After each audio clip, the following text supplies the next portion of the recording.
We're here at Bathurst Bridge in Bristol doing a structural refurb of the bridge on Bristol City Council. So the project is a full refurb. It was last done a minor refurb back in 2014, so it's been over 10 years. We are stripping the concrete off the deck, a full blast and repaint of the steelwork, and then a new system, waterproofing system on top, as well as any structural steel repairs as well to the steel structure itself. The bridge was built in 1906. It's a swing bridge. It no longer swings. I believe it last swung back in the 1940s. It's now fully fixed in its position.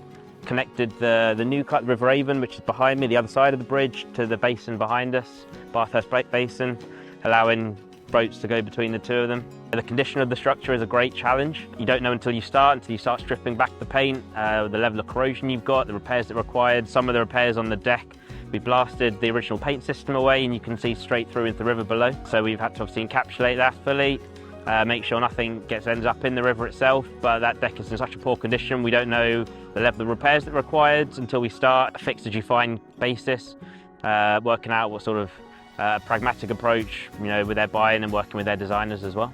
The river is a great challenge. Luckily the other side is fully blocked off, so we're not worried about it being navigable, but we need to consult with the EA. We've got FRAP approval, and that is to get their permission to fully encapsulate the structure to avoid any grit, any debris, any materials. It's a lead-based paint, so that's all got to be fully encapsulated to stop any of that going into the river. The plastic membrane that gets shrunk to form a fully sealed structure to stop any of that debris entering the river itself. Bristol City Council, they're a very collaborative client. They work with us to design the scheme as we're moving. Them being the principal designer, us the principal contractor, working closely with our key subcontractors. And the approach generally is we develop the scheme as we're going. We've got a cost that we work towards, a budget estimate, and then we use that to develop the certain packages as we're going, as we're uncovering more repairs, more issues with the bridge. We then review them together with the council and determine the best, most sort of pragmatic approach to proceed with developing a design solution. So this is Bath New Bridge. It's a refurb of the structure that was built back in the late 50s. It's never had any work done to it, so it's a bit of an ageing structure. So we started off with a couple of phases up the top, either side of the bridge. We've removed the footpath, we've put new waterproofing down, because it never had any in the first place. Then we put new curbs back in, some upgrades, so they wanted some nice high containment curbs on the far side to make sure no buses or lorries can end up in the river. Eventually the footpath will be tarmacked instead of slab like it was before. Phase 3, we're just about to start. We're going underneath the bridge, doing all full suite of repairs underneath, and then adding anti-carbonation coatings to stop any further corrosion. Underneath it's post-tension beams, which aren't on the underside in too bad condition. It's on the sides of the bridge, we've seen quite a bit of cracking. I think that's mainly due to low cover and simply the age of the structure. Carbon dioxide has got into the structure and allowed corrosion to happen on those nearest bars.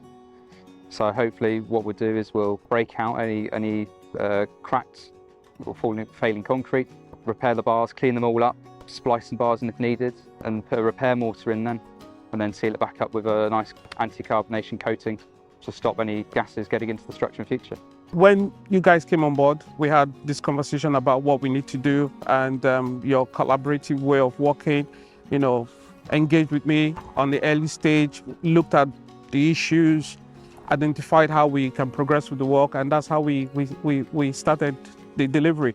This site location is quite in the center of the city, Bristol City, and it involves a lot of discussions with the network, availability. There's a lot of projects in the vicinity which we have to collaborate to ensure that we have an effective free flow of traffic to ensure we can deliver this project. So there was a lot of planning that went into this. You can see what we've achieved here. We've decided to make York Road a one-way system and also Clarence Road a one-way system partially, and see we can actually get to here where we are at the moment to ensure we have single lane running on the bridge to be able to deliver both sides of the bridge. Working with Bristol is very collaborative. We have fortnightly meetings with them to make sure that we are going down the right path, that we're going for the right solution, we're showing good value for money. We're able to explain what we've discovered, walk it through with their project managers and decide what needs to be done from there, trying to show them good value for money whilst showing that we are giving them the right quality that they need. From the very start, our first meeting and our subsequent meetings, our discussion, and they've been very helpful in terms of bringing solutions on how we deliver the project. And, proper engagement. We've been having regular engagement. Communication has been very effective. And yeah, it's been very easy. I can see them as an easy contractor to work with. And yeah. This project is on the Bristol City Structures Framework, which we've been on for about 4 years now. It's a great project for us, and yeah, we're looking forward to many other schemes that we're working with them on.